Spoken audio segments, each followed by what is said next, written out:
नमस्कार। 12 बजे की 12 बड़ी खबरों में आप सभी दर्शकों का स्वागत है और मैं हूं आपके साथ अखंड राय। और आप देख रहे हैं उत्तर प्रदेश का तेजी से बढ़ता हुआ digital platform IBC 24 Uttar Pradesh Uttarakhand.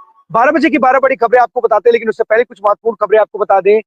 Ardh Kumbh और महाकुंभ में इस वक्त आग की खबर सामने आ रही है। सेक्टर 18 में ये अर्धकुंभ शंकराचार्य मार्ग पर महाकुंभ में शंकराचार्य मार्ग पर लगा था और इस आग में किसी के हताहत होने की खबरें नहीं आ रही, लेकिन आपको तस्वीरें दिखाते हैं। महाकुंभ में एक बार फिर से आग का तांडव देखने को मिला। वो तस्वीरें आपको प्रयागराज महाकुंभ की दिखाते हैं।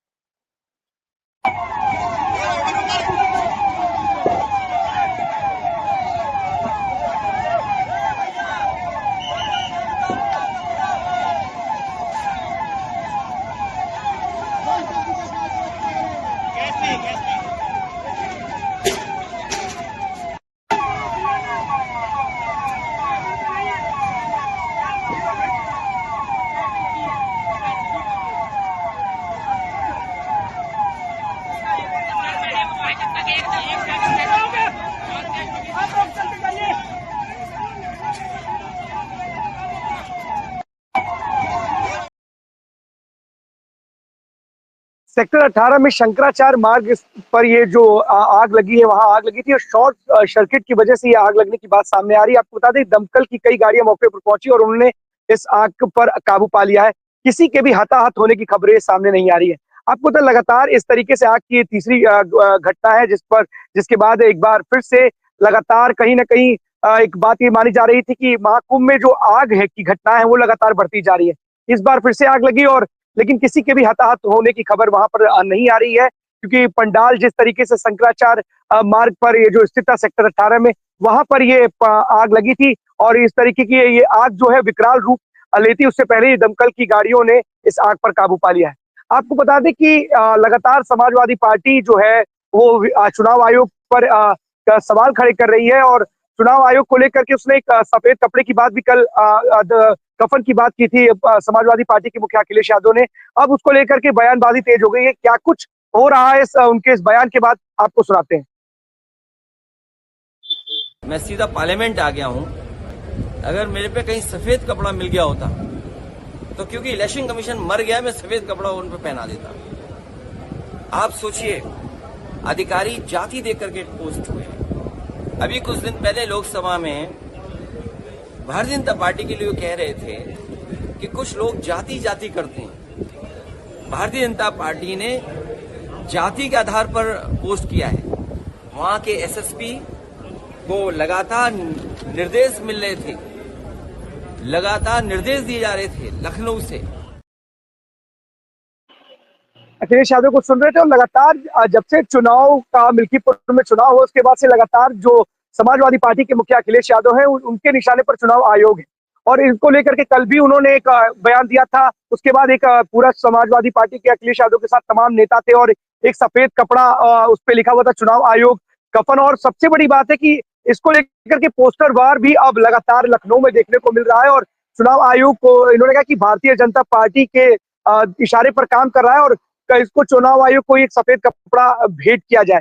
लगातार इस तरीके के सवाल खड़े कर रहे हैं समाजवादी पार्टी के मुखिया चुनाव आयोग को लेकर के। विपक्ष समाज खड़े करता है सवाल, लेकिन समझ में ये नहीं आता है कि जब यही समाजवादी पार्टी लोकसभा के चुनाव में जीत करके आती है और यही चुनाव आयोग इस पूरे चुनाव को निष्पक्षता के साथ कराता है, तो चुनाव आयोग के इसी चुनाव पर अखिलेश यादव को उस वक्त समझ में आता है, वो कहते हैं हम जीत करके आए हैं, हमारे जो हमारे हमारे हम और भी ज्यादा जीत सकते थे। कहने के लिए तमाम आरोप इस तरीके से विपक्ष की तरफ से लगाए जाते हैं, लेकिन जब वो जीतते हैं तो ये आरोप खत्म हो जाते हैं। अगर बंगाल में ममता बनर्जी जीतती है तो चुनाव आयोग सही काम कर रहा होता है। अरविंद केजरीवाल अगर दिल्ली में जीतते हैं तो सही काम कर रहा होता है। जहां ये लोग जीतते हैं वहां चुनाव आयोग झारखंड में अच्छा काम कर रहा होता है, लेकिन जहां हारते हैं वो ये लोग उन पर आरोप लगाना शुरू कर देते हैं। विपक्ष लगातार चुनाव आयोग पर आरोप लगाता रहता है और चुनाव आयोग बार बार उस पर आकर अपनी प्रतिक्रिया देता है कि हम निष्पक्षता के साथ चुनाव करा रहे हैं। फिलहाल विपक्ष का काम है आरोप लगाना। अब कल काउंटिंग है और काउंटिंग के बाद ये क्लियर हो जाएगा कि मिल्कीपुर की जो विधानसभा सीट थी, जो समाजवादी पार्टी और बीजेपी के लिए साख का सवाल बनी हुई थी, उस सीट पर किसको जीत मिलती है, किसके सर पर सहरा बनता है। आपको बता दें कि महाकुंभ को लेकर के एक समाजवादी पार्टी के दफ्तर के बाहर एक पोस्टर लगा है। उसमें कहा गया कि 27 में आएंगे अखिलेश और 32 में भव्य अर्धकुंभ कराएंगे। आपको तस्वीर दिखाते हैं समाजवादी पार्टी के बाहर की जो ये पोस्टर लगे हुए हैं।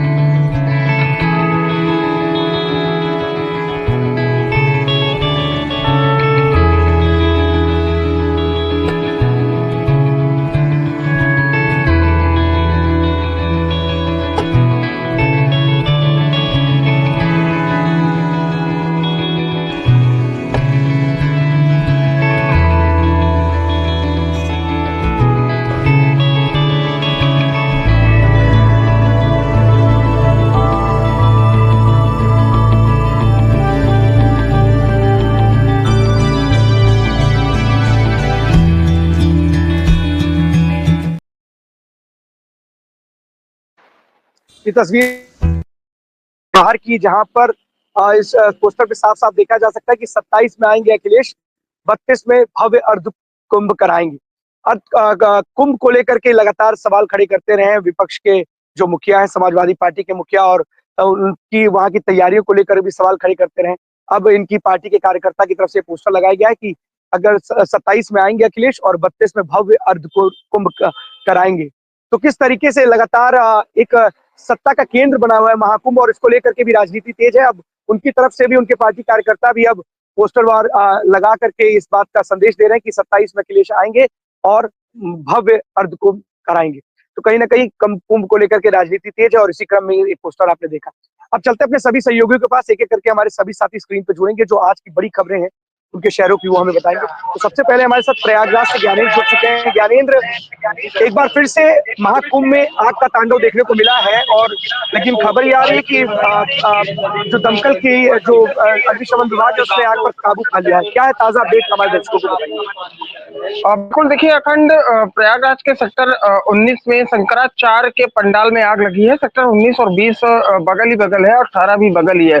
फिलहाल आग तो बहुत ही भयानक थी, लेकिन जिस तरीके से प्रयागराज के फायर कर्मचारी मौके पर पहुंचते हैं, तकरीबन 7 से 8 गाड़ियां मौके पर पहुंचती हैं। खुद वहां के महाकुंभ के एसएसपी पहुंच जाते हैं मौके पे, और पूरे आग पे काबू पा लिया जाता है। लेकिन ये तीसरी आग थी। आग लगने का अभी तक स्पष्ट कारण नहीं पता चल पाया है कि आग कैसे लगी है। फिलहाल एसएसपी राजेश द्विवेदी का कहना है कि जांच की जा रही है और जल्दी ही आग के कारणों का पता लगाया जाएगा। लेकिन जिस तरीके से इससे पहले भी सेक्टर 19 में आग लग चुकी है, और उसके पहले एक बार और अभी कुछ ही दिन पहले आग लगी थी मौनी अमावस्या के बाद, और ये तीसरी आग है। फिलहाल आग को अभी काबू पा लिया गया है। जो वहां पे सामान जलकर राख हुए हैं उनको किनारे किया जा रहा है, और जो शंकराचार्य हैं उन्हें वहां से दूसरे पंडाल में शिफ्ट कर दिया गया है अखंड। और दूसरी खबर यह है कि आज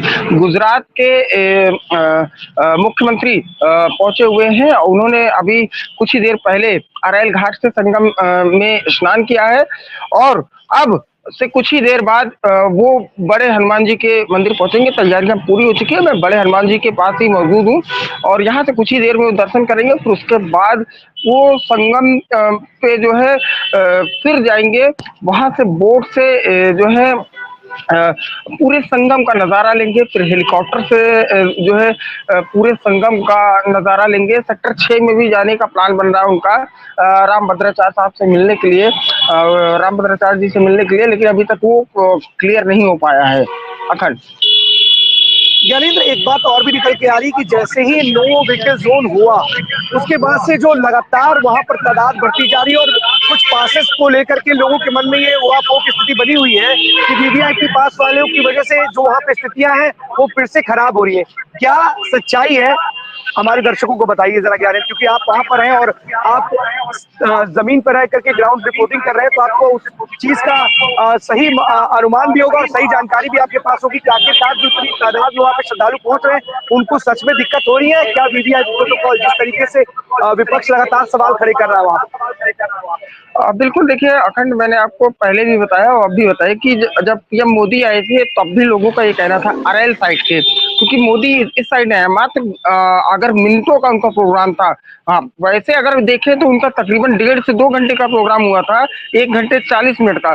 लेकिन RIL से आने में, क्योंकि एक वो वीवीआईपी प्रधानमंत्री है देश के, उनके एक अलग ही प्रोटोकॉल होता है, सीएम से बहुत ही हटके प्रोटोकॉल होते हैं उनके। तो जब RIL की पब्लिक से हम लोगों ने बात कर रहे थे of the camera, on the camera, तो वो सिर्फ योगी मोदी सीधे कह रहे थे कि वीवीआईपी आने से हमको कोई दिक्कत नहीं हो रही है।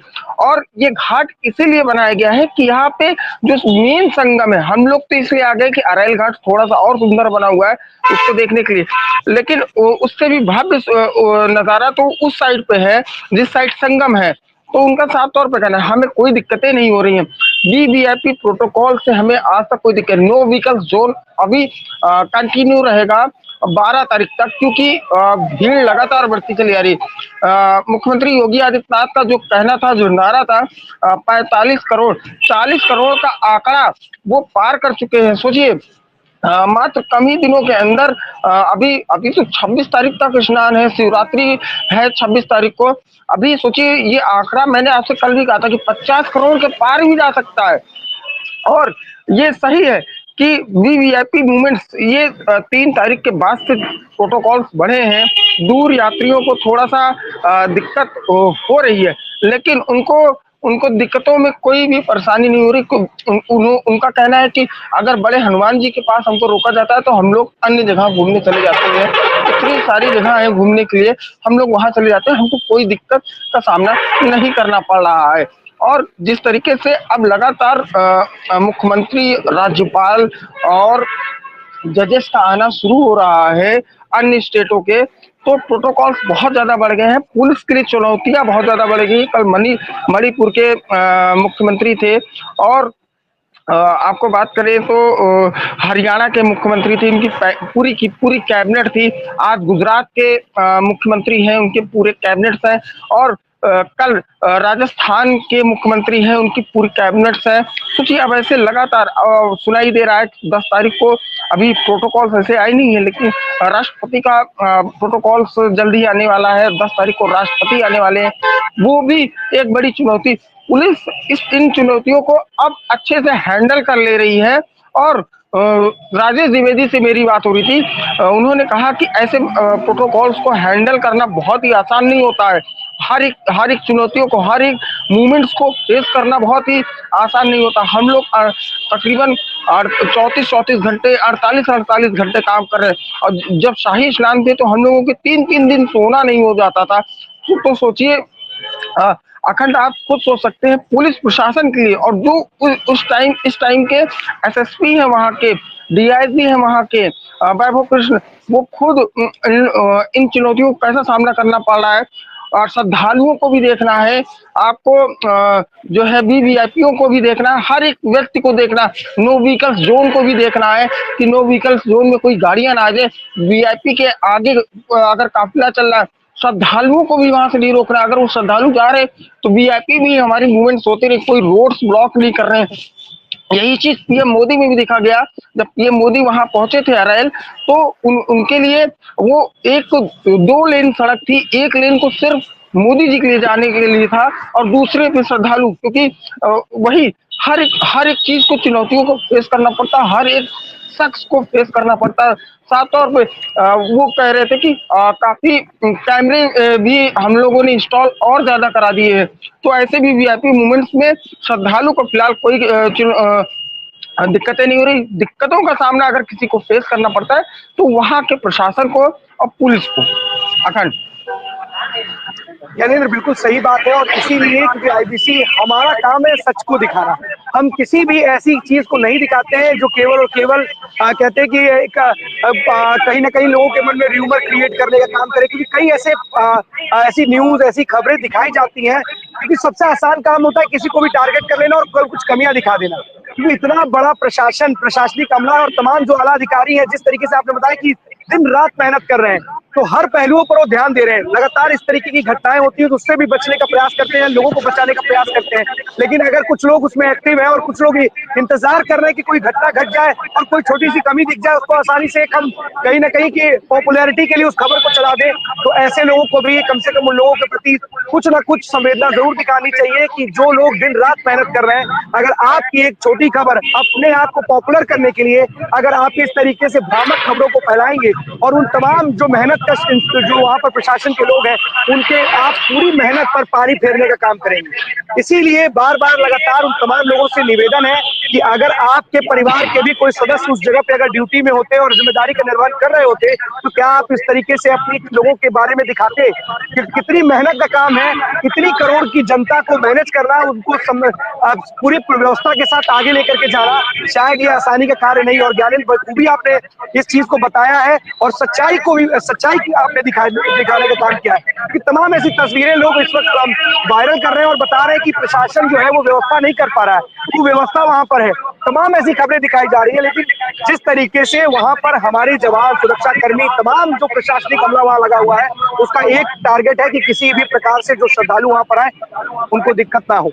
हम सारी सही खबरें दिखाएंगे, अगर कुछ गलत होगा तो वो भी दिखाएंगे, पर इसका मतलब ये नहीं है कि हम पॉपुलैरिटी या कुछ गेन करने के लिए हम कुछ उल्टी सीधी चीजें दिखाएं। बहुत बहुत धन्यवाद ज्ञानेंद्र, आप जरूर बने रहिएगा और जो भी अपडेट होगा हमारे दर्शकों को जरूर देते रहिएगा। अपूर्व हमारे साथ जुड़ चुके हैं अयोध्या से। अपूर्व, मिल्कीपुर का चुनाव जो है अब चुनाव आयोग पर आ गया है और चुनाव आयोग को लगातार जो मुख्य विपक्षी पार्टी है समाजवादी पार्टी, वो अब आड़े हाथों ले रही है और उन्होंने एक सफेद कपड़ा जिसका नाम कफन के साथ कहा है कि चुनाव आयोग को मेरा मन करता तो आपने बयान भी सुना है कि मैं उन्हें कफन पहना देता। क्या मिल्कीपुर का चुनाव, क्या अखिलेश यादव जान चुके हैं, क्या अखिलेश यादव के हाथ से मिल्कीपुर का चुनाव निकल चुका है? बिल्कुल अखंड, आप आज सुबह की मैं बता दूं लखनऊ की, तो वहां पे एक पोस्टर भी लगा दिया गया है। लोग जो है चुनाव आयोग को लेकर एक पोस्टर भी सुबह सुबह लगा दिया गया है। तो और ये जिस तरीके से लगातार समाजवादी पार्टी की तरफ से प्रेस भी लगातार किए जा रहे हैं। कल ही की मैं बात करूं तो जो सपा सांसद हैं अवधेश प्रसाद और जो मंत्री पूर्व मंत्री रह चुके हैं तेजनारायण पांडे और जो जिलाध्यक्ष हैं उनके द्वारा कल प्रेस की गई और प्रेस को लेकर लगातार एक बात कही गई कि जिस तरीके से जो है चुनाव आयोग ने किया है, मतलब कि यानी कि जो है चुनाव आयोग के ऊपर सीधे सीधे प्रशासनिक जो लोग हैं उनके ऊपर सीधे सीधे समाजवादी पार्टी की तरफ से हमला बोला गया है कि जिस तरीके से उनका साफ तौर पर कहना है कि चुनाव प्रक्रिया थी उसमें हीला हवाली की गई, फर्जी वोट दिलाए गए, यानी कि जो सरकार है वो चुनाव आयोग के संरक्षण में काम कर रही है, मतलब कि सरकार के संरक्षण में चुनाव आयोग कार्य कर रहा है। तो इस तरीके से लगातार जो ब्लेम है वो समाजवादी पार्टी की तरफ लगाए जा रहे हैं। हालांकि ईवीएम मशीन की निगरानी लगातार उनके बेटे के द्वारा की जा रही है, लेकिन देखिए कुछ भी हो सकता है, लेकिन लोगों ने 100% मतदान जो है मतदान का परसेंटेज निकल कर आया है। जब पिछले कई चुनावों से ये परसेंटेज नहीं निकला था, तो कहीं ना कहीं ये जो परसेंटेज निकलने का अनुमान है तो ये कहीं ना कहीं बीजेपी की बढ़त है। और बीजेपी ने धरातल पर उतर कर उनके मंत्री जो 7 मंत्री लगे थे, 40 विधायक लगे थे, वो कहीं ना कहीं जो है सरकार के जो भी कार्य योजना है उसको धरातल पर जाकर बताया है, दिखाया है। तो कहीं ना कहीं इसका प्रभाव मिल्कीपुर में दिखा है। लेकिन एक बात तो साफ है, चुनाव तो निपट गया लेकिन घमासान शुरू हो चुका है। जी अखंड,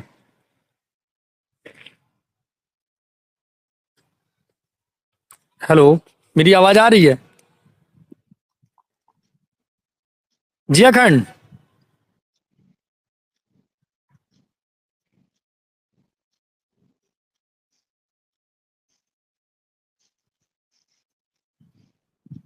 सर कहाँ से आ रहे थे आप? उमेश कुमार सिंह नाम है मेरा। और अच्छा। मैं आया था अपने कुंभ जी स्नान करने के लिए, जी। राजस्थान से आया था। क्या हुआ है?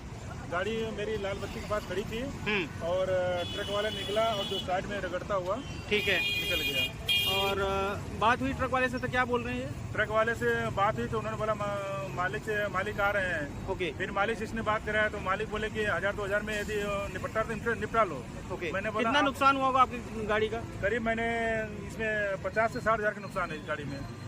भैया ट्रक मालिक आए तो क्या बात हुई है, जो ड्राइवर क्या बात हुई है?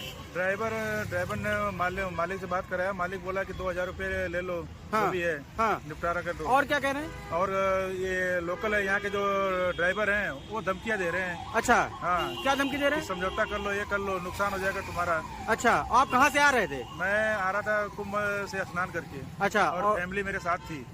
परिवार गाड़ी में है? हाँ, परिवार गाड़ी में है। अच्छा अच्छा, ठीक भैया, ठीक।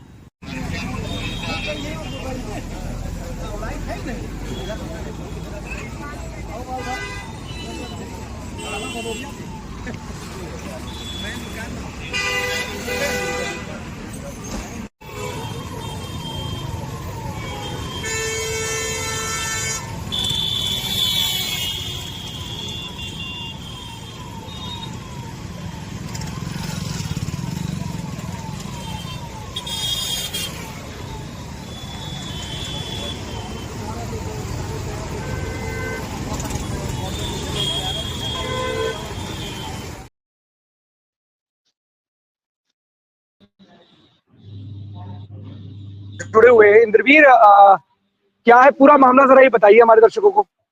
देखिए अखंड बात करें अगर तो जिस तरीके से रायबरेली ने अभी तक कुंभ जाने वाले जो प्रयागराज लखनऊ हाईवे है उस पे जो है अभी तक अगर बात करें तो according to doctor Yashveer Singh SP Raebareli, उन्होंने जिस तरीके से सिचुएशन को हैंडल किया और कुंभ ज्यादातर वीवीआईपी जो मूवमेंट होता है अगर प्रयागराज जाने वाला लखनऊ से जो वाया जो है एयर से ना जाकर के जो बाई रूट अगर कोई भी वीआईपी मूवमेंट होता है तो वो रायबरेली होकर जाना ही जाना है आपको, उसमें कहीं से भी इफ एंड बट नहीं है। बिकॉज उसको देखते हुए डॉक्टर यशवीर सिंह और यातायात के जितने भी अधिकारी रहे उन्होंने बहुत बखूबी जो है अपनी जिम्मेदारियों का निर्वहन किया। लेकिन अगर बात करें अखंड तो अब ये हालात हैं कि जहां पे कुंभ एंड की तरफ है अब ये हालात है कि ट्रैफिक व्यवस्था ध्वस्त नजर आ रही है। क्यों? क्योंकि अगर आप शहर में अगर आपको जाना है अखंड, चाहे वो त्रिपुला चौराहे से लेकर रतापुर का हो जाम और चाहे आपको सारस चौराहे से लेकर आप जो है एंड ऑफ द मामा चौराहे जाना हो आपको, तो इतना भयानक जाम है। जब तक आपको national highway double two way नहीं मिल जाता है, टू वे हर जगह, लेकिन अगर बात करें नेशनल हाईवे आप क्रॉस नहीं कर जाते सर, तब तक आपको जाम में फंसे रहना है। और कल एक शाम को एक वाकया हुआ और मौके पे आईबीसी की टीम वहां पे पहुंची और भी जो मीडिया थे लोकल वो भी पहुंचे और उस तरीके से ये जो राजस्थान के ये वीडियो हैं, इनका नाम पूरा उमेश कुमार है और ये अपनी फैमिली के साथ में साइड में गाड़ी खड़ी कर करके वहां पे ब्रेकफास्ट करने लगे और उस समय जब ब्रेकफास्ट कर रहे थे तो इनको थोड़ा सा लगा कि नहीं यार ये जो है फैमिली को लेकर के हम आए हैं और हम निकलते, तो ये ट्रक आ रही थी अनियंत्रित होकर और ये चौराहे की बात है, सिविल लाइन चौराहे की बात है और इन्होंने इनकी फैमिली, शुक्र था कि फैमिली बैठी हुई थी, वाइफ वगैरह, वो जिस तरफ गेट पे गाड़ी लड़ी है उसके दूसरी तरफ फैमिली थी, बच्चा था और वाइफ थी उनकी और ये बेचारे यहाँ से आ रहे थे, राजस्थान जा रहे थे। ये सचिव है, ये वहां के राजस्थान गवर्नमेंट में ये सचिव सॉरी वीडियो है और इतने सीधे थे कि हमें लगा कि इनसे बात करना चाहिए। इनसे हमने बात करी पूरी, तो जो लोकल ट्रक ड्राइवर थे वो तो मौके पे जो है निकल लिए और उसके बाद जब उनको बुलाया गया, पकड़ा गया, पुलिस वाले आए, खैर पकड़े और इनको ले जाके चौकी जमा किया। लेकिन इसमें सबसे बड़ी बात यह आई कि ये जो ट्रक के मालिक थे वो नहीं आए मौके पे उस 2 घंटे तक और उन्होंने अपने सोर्स और एडवोकेट और कई ऐसे दबंग टाइप के लोगों को भेजा कि जाके आप समझ लीजिए पुलिस से, जिनकी पुलिस से बनती भी होगी, उनके पुलिस के भी अपने कुछ मिली भगत रही होगी, ठीक है, तो उनसे मिले और समझौता करके 2000 रुपए आप ले लीजिए, चले जाइए, नहीं तो आपका यहाँ ठीक नहीं होगा। जब मीडिया पहुंची तब उनके दिमाग में आया कि नहीं यार अब तो यहाँ मीडिया भी आ गई है, अब ये मामला। और कुंभ जाने वाले यात्रियों के साथ में रायबरेली पुलिस संजीदा नहीं है, इसमें मुझे कुछ कहने में बुराई नहीं है। आप वो सीधे सीधे कह रहे हैं कि हम कुंभ से स्नान करके लौट रहे हैं और जहां पे सरकार जो है इस तरीके की एक मुस्तैद है वहां पे आप सरकार की छवि धूमिल कर रहे हैं। और अभी डॉक्टर यशवीर सिंह ने जो टीआई जो ट्रैफिक इंस्पेक्टर पूरे जिले का होता है अजय सिंह तोमर को उठाकर अपना पीआरओ बना दिया और वहीं पे जो है इंद्रपाल सिंह को जो अभी उनको जो है ट्रैफिक इंस्पेक्टर बना दिया गया। तो जब इस पे बात हुई एसपी साहब से, आईबीसी की टीम, तो उन्होंने कहा कि नहीं, ये एक रूटीन प्रक्रिया है और इस पे हमने जो किया है, इस पे ये बेहतर और सुरक्षा होगी। और कहीं ना कहीं उन्होंने तारीफ भी करी कि ट्रैफिक व्यवस्था बैलेंसिंग था बहुत। लेकिन अभी जाम इतना है, मैं आपको बता दूं अखंड की, अगर मैं अभी उस सिचुएशन पे नहीं हूँ, मैं थोड़ा सा एक बिजी शेड्यूल है मेरा, तो वहां पे थोड़ा सा प्रेजेंट टाइम में हूँ। तो अभी ये कंडीशन है अखंड कि आप वहां पे जाएंगे तो कम से कम आपको 3 घंटा लगेगा सारस चौराहे से मान चलिए कि मामा चौराहे पहुंचने में। और ये सारस चौराहे से मामा चौराहे के डिस्टेंस जो है अखंड, वो 2 किलोमीटर भी समथिंग नहीं होगा, 1 से 1.5 किलोमीटर, 2 किलोमीटर होगा, मैं मान लेता हूँ। और उस तरीके से 1.5 किलोमीटर के जाम में आपको इतना ज्यादा रस है कि आप शहर नहीं जा, और शहर जाना है। अब ये सोच लीजिए, हम लोग को जो मीडिया कर्मी है, हम लोग को मॉर्निंग में या आफ्टरनून में एक बार एसपी ऑफिस में जाना होता है, अपनी खबरों को लेकर अधिकारियों से बात करना होता है। हम लोग जब जाते हैं अखंड, तो अंदर से जाते हैं, और अंदर से जाना है तब भी हमको ऊपर ब्रिज पे चढ़ना होता है। तो हम लोग एक घंटे हम लोग फंसे रहते हैं अखंड। अगर हमारी मीडिया के संज्ञान में कोई मामला इमरजेंसी आ जाए तो मीडिया मौके पे नहीं पहुंचेगी। ये हालात है दिन में यहाँ पे ट्रैफिक का। इसमें लगभग जो है 10 दिन से ट्रैफिक व्यवस्था ध्वस्त हुई पड़ी है। और जिस तरीके से लोकल की हो तो आप किसी को धमकाओगे। आला अधिकारी जो है, जो जिले के जिनके कंधों पर जिम्मेदारी है, जिले के जिसकी जिम्मेदारी उनके कंधों पर, वो लोग कर क्या रहे हैं? उनको नहीं दिख रहा है कि इतने दिनों से अगर वहां पे व्यवस्था कर रहे हैं कर रहे हैं वो ये कर रहे हैं कि कागजी फोरम का इंतजाम कर रहे हैं। वो लगे हैं कि आपस में समझौता हो जाए, अगर किसी पार्टी का किसी से उनके अपना मुआवजा हो जाता है तो वो उस तरीके से अपना निपटारा कर ले तो बेहतर है। पुलिस अपना पल्ला झाड़ रही है। एप्लीकेशन मिलने के बाद भी पुलिस का सीधे सीधे कहना है कि हम इंतजार कर रहे हैं कि ये दोनों अगर आपस में समझौता कर लेते हैं तो जो है कार्रवाई नहीं होगी, फिर उनको छोड़ दिया जाएगा। उसमें पुलिस का भी कुछ भला हो जाएगा, हो सकता है, मेरी बात समझ गया, उसमें पुलिस का भी हो सकता है कुछ भला हो जाए। तो पुलिस पल्ला झाड़ रही है कि ये दोनों आपस में समझौता कर लेंगे तो इसमें जो है मीडिया को भी दरकिनार कर दिया जाएगा। और जो है ये बातें आई हैं मीडिया में, इसमें स्पष्टीकरण, पुलिस मीडिया में स्पष्टीकरण डल जाएगा कि फला फला मैटर में समझौता हुआ और दोनों समझौता करके चले गए, वो अपने घर चले गए, अपने घर चले गए। लेकिन मामला ये है कि इस जाम से निजात कैसे मिलेगा? मामला ये है, क्या लोकल के हो तो आप किसी को डरा के रखोगे? वो राजस्थान का रहने वाला रायबरेली का सांसद जो गांधी परिवार के नाम से जाना जाता है, हम पहचान बता रहे हैं, जो बैसवारा की धरती है, जो यहाँ के बड़े बड़े नेता, अगर बात करें दिनेश सिंह, कहते हैं कि रायबरेली की धरती जो है मोहम्मद मलिक मोहम्मद जायसी की धरती है। इस धरती की बदनामी राजस्थान में होगी तो क्या यहाँ के अधिकारी, यहाँ के नेता को अच्छा लगेगा? मैं ये पूछना चाहता हूं। सवाल है इंद्रवीर, बिल्कुल वाजिब सवाल है। अगर अधिकारियों की वजह से वो भी किसी सरकार में, भले ही आपके उत्तर प्रदेश सरकार के अधिकारी नहीं है, या फिर कहते हैं कि अधिकारी भी ना होते, हम श्रद्धालु ही होते, तो क्या उनके साथ इस तरीके का व्यवहार उचित है? जो भी ट्रक ड्राइवर दोषी था, जिस तरीके की घटना जिसने किया है, उसके खिलाफ तो कड़ी कार्रवाई करते ना, कड़ी कार्रवाई करते, एक मैसेज देते कि उत्तर प्रदेश पुलिस जो है, ऐसे जो भी लोग हैं, बाहर के लोग, जो बाहर के श्रद्धालु आ रहे हैं, उनके साथ थोड़ा सा भी गलत करेंगे तो उनके खिलाफ कड़ी कार्रवाई की जाएगी। आप किस बात का मैनेजमेंट का इंतजार कर रहे थे? अगर आप मैनेजमेंट करने के लिए हो, पुलिस के स्टार जो आपके कंधे पर लगे, मैनेजमेंट कराने के लिए लगे, सुलह कराने के लिए लगे, वहां पे श्रद्धालुओं के बीच में जो उत्तर प्रदेश की क्या सरकार की क्या छवि बनेगी कि उत्तर प्रदेश पुलिस वहां पे आके सुलह कराती है, मैनेजमेंट कराती है? जो आरोपी है उसको कह रही है कि मैनेज कर लो, सुलह कर लो, यही तरीका है आपका। अखंड उसने एप्लीकेशन देने के बाद जो वीडियो उमेश चंद्र जो राजस्थान का रहने वाला है, वो चला गया लखनऊ, वहां उसने स्टे किया रात में, वो वहां से फिर वापसी आएगा लखनऊ से 120 kilometre, then back to Raebareli, then फिर वो पुलिस से मिलेगा, फिर पुलिस को एप्लीकेशन देगा। पुलिस की तरफ से अभी तक, जब तक आईबीसी ये लाइव दे रहा है, अभी तक उस पर कोई कार्रवाई नहीं हुई है। ये मैं दावे के साथ कहता हूं। मैंने क्षेत्राधिकारी अमित सिंह से भी बात करी और उसके बिहाफ पे एक दो पुलिस वालों से और बात करी, अभी तक ट्रक खड़ी है और किसी तरीके की कोई कार्रवाई नहीं। आप लीगल कार्रवाई करिए ना, उसके पास डॉक्यूमेंटेशन मेंटेन है, उसकी अपनी गाड़ी है, जो किया गाड़ी थी, उस गाड़ी का भी आप फिटनेस चेक करिए, उसके डॉक्यूमेंट चेक करिए, वो तो कह रहा सामने वाला, लेकिन आपने कार्रवाई क्यों नहीं करी? ये बड़ा सवाल है खंड। बिल्कुल में तैनात जो जवान है हमारे, अगर दूसरे प्रदेश से आए हुए कर्मचारियों के साथ अगर इस तरीके का व्यवहार हो, अच्छा भी जाए। जो श्रद्धालु वहां दूसरे प्रदेशों से आ रहे हैं, अगर उनके साथ इस तरीके का व्यवहार किया जाएगा तो क्या जाएगा? इतना तो कम से कम समझना चाहिए था। उस ट्रक ड्राइवर को ना अगर आप हिरासत में नहीं ले सकते थे तो जो जरूरी कार्रवाई थी कम से कम वो करनी चाहिए थी आपको। अगर आप वहां पे सुलह समझौता कराने के दबाव डालेंगे किसी पीड़ित पर तो ये तो गलत बात होगी ना। जो भी कार्रवाई थी, उचित कार्रवाई वो करनी चाहिए थी आपको। आप इंद्रवीर जरूर बात कीजिएगा अधिकारियों से कि आखिरकार कब तक इस आरोपी जो ड्राइवर है, जो इस तरीके से श्रद्धालुओं के गाड़ियों पर अगर आप जाम की वजह से अगर आप शहर में घुस भी गए तो क्या आप तरीके से गाड़ी नहीं चलाओगे? क्या बेतरतीब तरीके से गाड़ी चलाओगे? किसी गाड़ी में ठोकर मार दोगे? अगर कोई वहां पर किसी को कुछ हो गया होता तो कौन जिम्मेदार होता? जरूर बात कीजिएगा इंद्रवीर अधिकारियों से कि आखिरकार क्या एक्शन लिया है आपने, जो बाहर से आए हुए अधिकारी हैं या जो भी श्रद्धालु उनके साथ इस तरह की घटना घटी। बहुत बहुत धन्यवाद आपको। अवनीश हमारे साथ जुड़ गए हैं कानपुर से। अवनीश, कौन सी बड़ी खबर है कानपुर से आज की?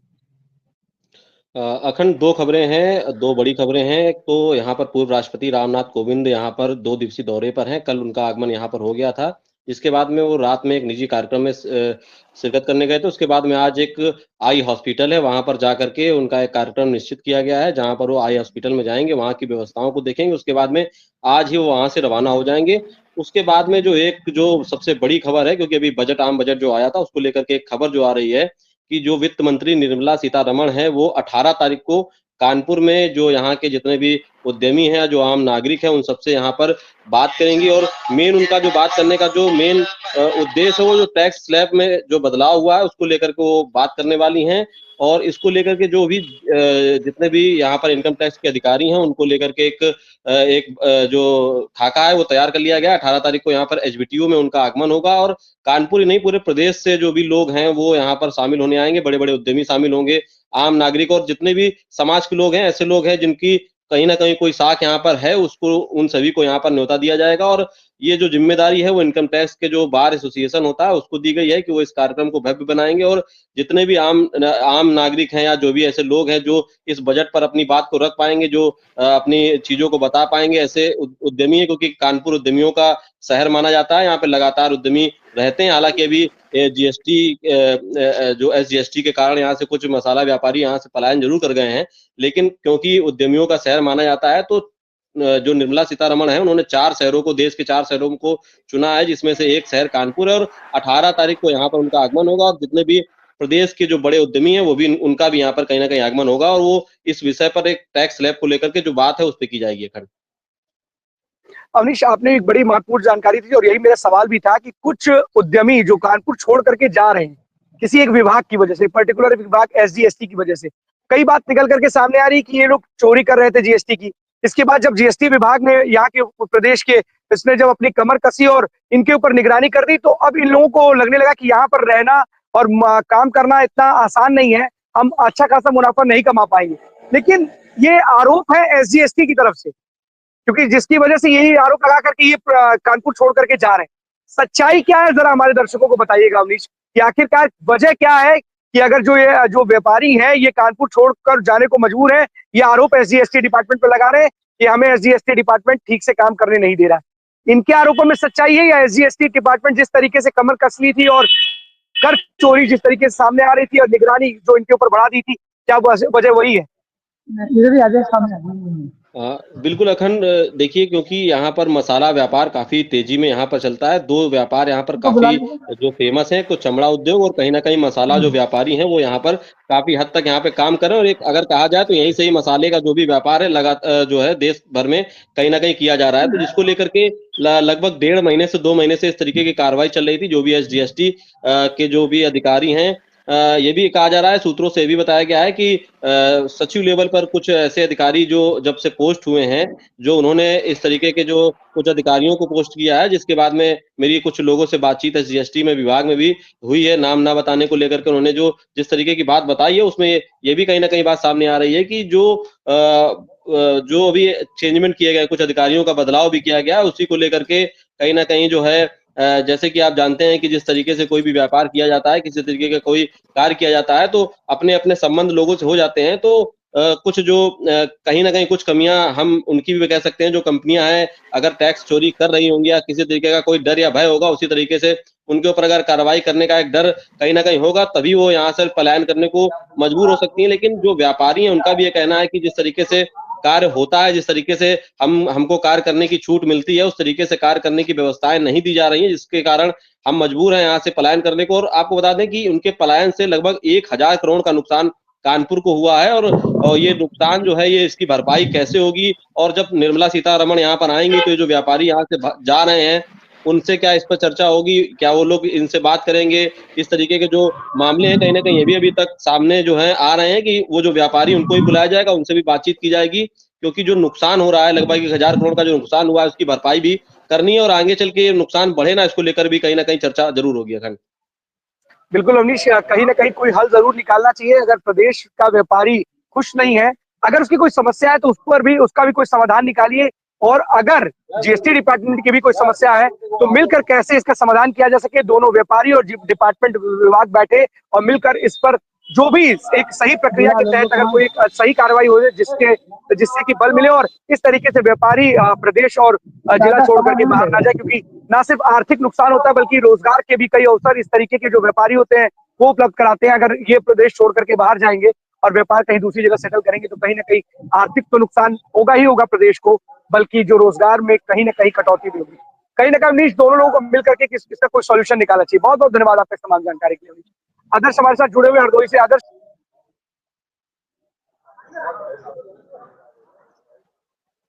जी अखंड जी मैं बताना चाहूंगा, आज हरदोई के जिला परिवहन ऑफिस में खड़े हैं और ऑफिस में यहाँ की जो पब्लिक है, पब्लिक को लेकर कहीं ना कहीं काफी समस्याओं का सामना करना पड़ता है। इस जिला परिवहन ऑफिस में जो डीएल बनती थी, आज से करीब 1-2 महीने पहले यहाँ पर 100 डीएल डेली बनती थी। लेकिन आज जब ये एक कंपनी ये पीछे बन रहा परिवहन विभाग उत्तर प्रदेश सरकार का मान्यता प्राप्त ये मैं दीपक ट्रेडिंग कंपनी ये प्राइवेट चला गया था, लेकिन सुप्रीम कोर्ट ने इसको खारिज कर दिया है। और हमारे साथ कुछ भाई साहब भी खड़े हैं जो वहां पर यहाँ से करीब 3 किलोमीटर यहाँ पर तो देखिए ये हम दिखाए हमारे पीछे ये रूम बना, इसमें यहाँ पर बायोमेट्रिक अच्छा है, यहाँ पर फोटो वगैरह खिंचती थी। यहाँ फोटो खींचने के बाद में कंडौना के पास में वहां पर जाकर मोटर ट्रेनिंग के सेंटर है, वहां पर मोटर गाड़ी को चलाकर दिखाना पड़ता था उधर। फिर यहाँ पर आना पर जब वहां पर पास हो जाते थे तो उसके बाद में ड्राइविंग लाइसेंस बना दी जाती थी। लेकिन आलम ये यहाँ वहां पर यह पड़ रहा है कि वहां पर जो आज 2 महीने लगभग होने जा रहा है, 2 महीने में केवल 20 से 25 लाइसेंसें बनाई गई हैं और कहीं ना कहीं पे यहाँ पब्लिक को जो है कठिनाइयों का सामना करना पड़ रहा है। और जो इसके बाद हमारे साथ कुछ यहाँ पर भाई हैं, देखिए उनसे बात करते हैं। सर क्या नाम है आपका? मेरा नाम है फिलहाल मैं लखनऊ में रह रहा हूँ।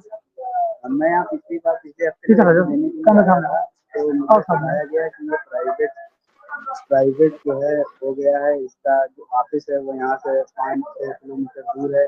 फिर मैं वहाँ गया टेस्ट देने, तो टेस्ट देने के दौरान हमने देखा कि प्रोसेस को इतना टफ कर दिया गया है कि कोई भी आम आदमी मतलब पास कर ही नहीं पाएगा। टेस्ट इतना खतरनाक प्रोसेस है कि मैंने बाइक चलाई, 45 सेकंड का टाइम दिया, पूरी बाइक मैंने निकाल दी। उसका सैटेलाइट व्यू लेके बता रहे थे कि आपकी पीली लाइन टच हो गई है, फेल कर दिया मुझे। तो मैंने वहाँ देखा ही तो मुझे ये लगा कि ये जिस हिसाब से ये लोग टेस्ट ले रहे हैं तो कोई भी टेस्ट पास नहीं कर पाएगा। तो मुझे इस चीज़ का दुख है। मैं लखनऊ से पिछली बार भी आया था, टाइम खर्च कर रहा हूँ, पैसा खर्च कर रहा हूँ, फेल हो जा रहा हूँ, तो फिर कहीं ना कहीं मनोबल टूटता है। और अखंड जी कहीं ना बताएं, यहाँ राजस्व का भी बहुत भारी नुकसान उठाना पड़ रहा है। और यहाँ पर और हमारे साथ 1-2 लोग भाई लोग वो भी बताएं। तो अखंड जी यहाँ पर जो है आदर्श मिला के मतलब बताइए भाई कहीं ना हम बनाना चाहेंगे, यहाँ पर जो ड्राइविंग लाइसेंस 2 महीने में करीब 1000 से 1500 बनती थी, वहीं जब से ये प्राइवेट गया हुआ था तब से ये लाइसेंस से केवल 8-10 बन रही है। बाकी वहाँ पर जो भी जाता है गाड़ी को प्रशिक्षण देने के लिए या गाड़ी वहाँ पर चलाकर दिखाने के लिए वो फेल ही होकर आता है यहाँ पर है। और कोई लखनऊ से आ रहा है, कोई कानपुर से आ रहा है, कोई हरदोई से आ रहा है, कुल मिला के यहाँ पे ड्राइविंग लाइसेंस बनने में काफी दिक्कतों का सामना करना पड़ रहा है। जी मतलब कहीं ना कहीं दिक्कतों का सामना करना पड़ रहा है। जो लोग फेल हो जा रहे हैं, जो पैमाने हैं उस पर खड़े नहीं उतर पा रहे हैं, शायद यही वजह है कि जो डीएल है वो नहीं बन पा रहे। आदर्श एक अच्छाई भी है, बुराई जरूर है, इस पे कहीं ना कहीं इसका समाधान जरूर निकालना चाहिए। लेकिन अच्छाई है कि अगर आप बता रहे 100-150 डीएल बन जाते तो आपको बता दें लखनऊ में भी मैंने देखा डीएल बनते कैसे हैं। यहाँ पर एक दलालों की पूरी टीम एक्टिव होती है। आपको गाड़ी चलाना आता हो या ना आता हो, आपका डीएल बन जाएगा। ये एक अच्छाई भी है कि अगर जिसको गाड़ी चलाने नहीं आता है वो उसका डीएल नहीं बन पाएगा। कहीं ना कहीं दिक्कतें जरूर होती है, कहीं ना कहीं आपको समस्या का होगा। रोड एक्सीडेंट क्यों बढ़ रहे हैं? नौसिखिए बच्चे, नाबालिग बच्चे आसानी से गाड़ी उनके हाथ में थमा दी जाती है, वो गाड़ी चला रहे हैं, दिक्कतों का सामना भी करना पड़ता है।